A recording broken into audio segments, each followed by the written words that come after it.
The speed of a motor launch with respect to still water is 7 meter per second, and speed of stream is 3 meter per second. When the launch began traveling upstream, a float was dropped from it. The launch traveled 4.2 km upstream, turned about and caught up with the float. How long is it before the launch reached the float? Question को समझते हैं. Upstream downstream हो तो मुझे टेढ़ा बनाना चाहिए ताकि आपको पता लगे चढ़ाई है और नीचे आएगा तो उतरन है. The speed of motor launch with respect to still water is 7 meter per second. यानी कि अगर पानी समतल है, यानी कि समतल होगा, पानी फ्लैट होगा, तभी उसकी कोई स्पीड नहीं होगी, इसलिए समतल बोला मैंने. तो पॉन्ड में अगर एक मोटर लॉन्च को छोड़ दिया जाए तो उसकी maximum speed 7 meter per second मानी जा सकती है. तो मोटर की बिना पानी की बहाव के मदद की स्पीड या उसके अगेंस्ट की स्पीड, सिर्फ मोटर की अपनी स्पीड जो है 7 मीटर पर सेकंड है. तो you speed 7 meter per second है और पानी की जो गति है वो 3 मीटर पर सेकंड है. तो क्या हुआ कि ये ऊपर जा रही थी बोट, तभी उसने कोई चीज़, मान लो फ्लोट कुछ गिरा दिया, और गिराने के जस्ट बाद वो ऊपर चलना चालू हुई है 4.2 किलोमीटर. क्योंकि स्पीड मीटर पर सेकंड में है तो क्यों ना हम इसको मीटर में ही कर लेते हैं. 4.2 किलोमीटर ये अपस्ट्रीम गया यहाँ पे छोड़ने के बाद. ठीक है, यहाँ छोड़ा और ऊपर चालू. अब फ्लोट में भले ही मोटर ना हो, लेकिन पानी के बहाव की वजह से फ्लोट नीचे तो आएगा ना. तो जब ये फ्लोट ऊपर जा रही थी तो फ्लोट नीचे जा रहा था, जब फ्लोट ऊपर जा रही थी तो फ्लोट ने नीचे जाना शुरू किया. ठीक है, अब यहाँ तक पहुँचा तो कुछ कहीं भी जान लो यहाँ फ्लोट पहुँच गया होगा थोड़ा बहुत. अब इसने टर्न लिया. अब इस टर्न में जो टाइम ले रहे हैं उसको हम नेग्लिजिबल मान रहे हैं बाकी टाइम्स के सामने, और इसको हम नहीं ध्यान रखते. फिर क्या होता है, When launch began traveling upstream, a float was dropped. ये क्लियर हो गया. The launch traveled 4.2 kilometer upstream.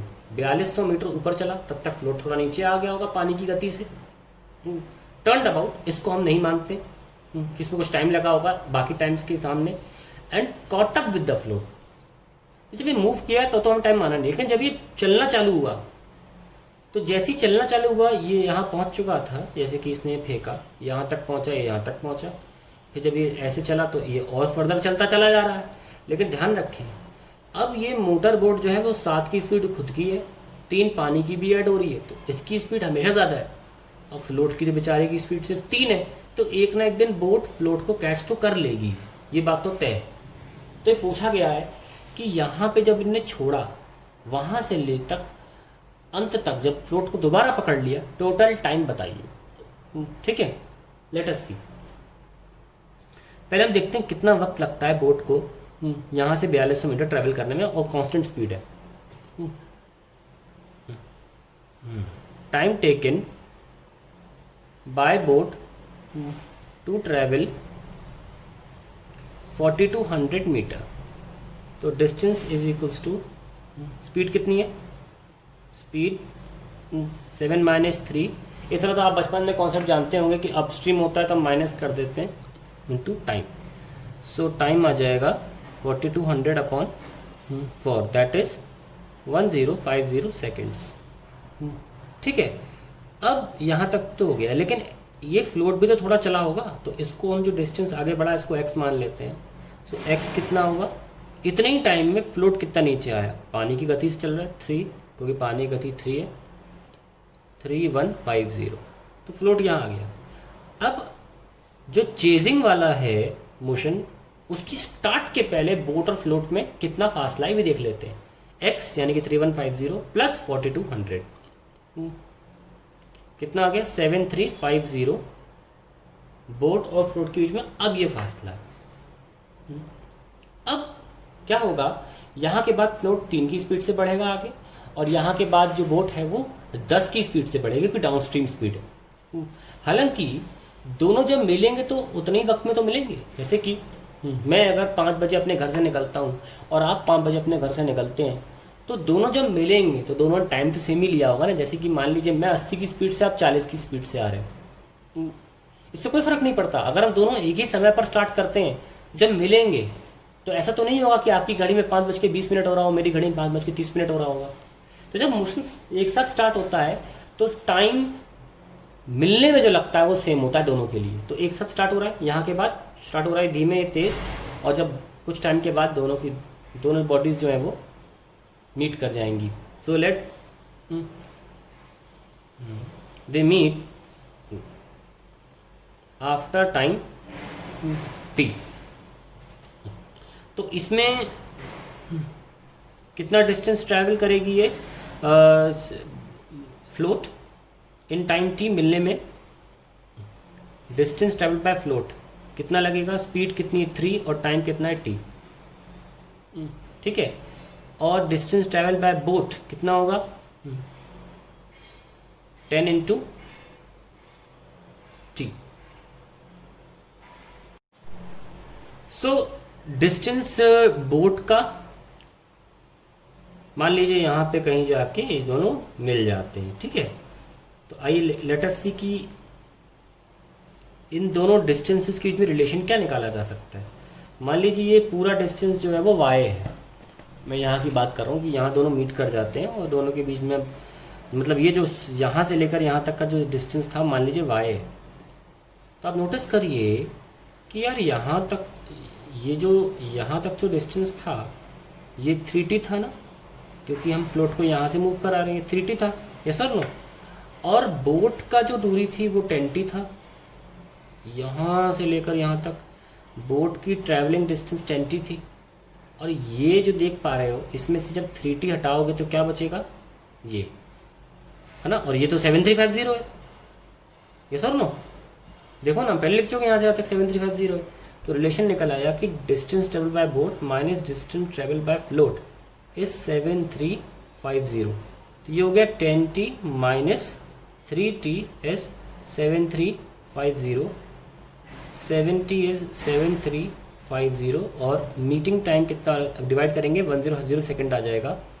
अब दोनों को आप ऐड करिए 1050 स्टार्टिंग का और 1050 लौटने का, कुल मिला के 2100 सेकेंड। और ये हमारे क्वेश्चन का आंसर है।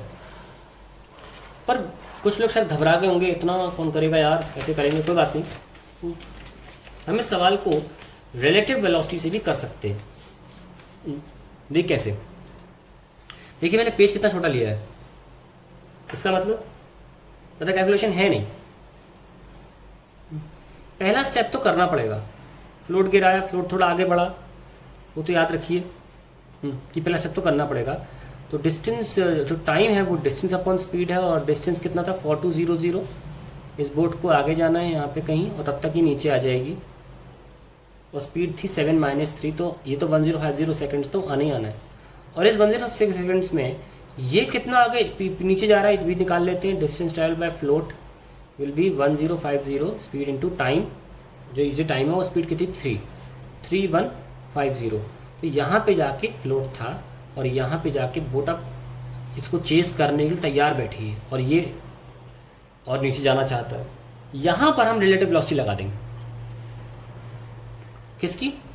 क्योंकि इसे कैच करना है, इसकी स्पीड विथ रिस्पेक्ट टू इसकी स्पीड। जैसे इसको रिस्पेक्ट दी इसे रोक दिया, और क्योंकि दोनों सेम डायरेक्शन में है स्पीड सब्ट्रैक्ट होगी। इस तरह से मैं बिल्कुल खिलाफ हूँ उस बात की same direction subtract opposite direction add, हमेशा वेक्टर्स के थ्रू करना चाहिए। तो speed of boat with respect to float आप लिखेंगे तो कैसे लिखेंगे? VB minus VF।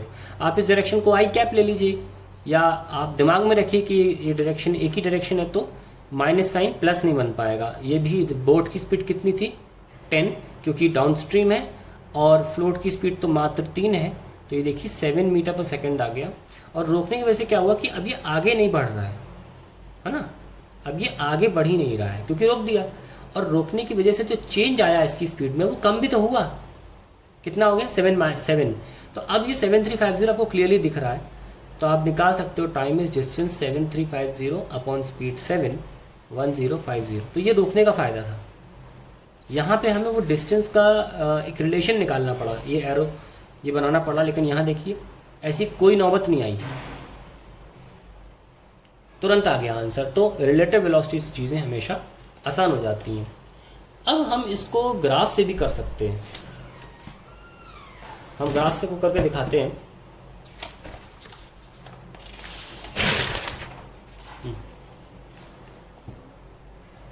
देखिए ग्राफ से कैसे करते हैं।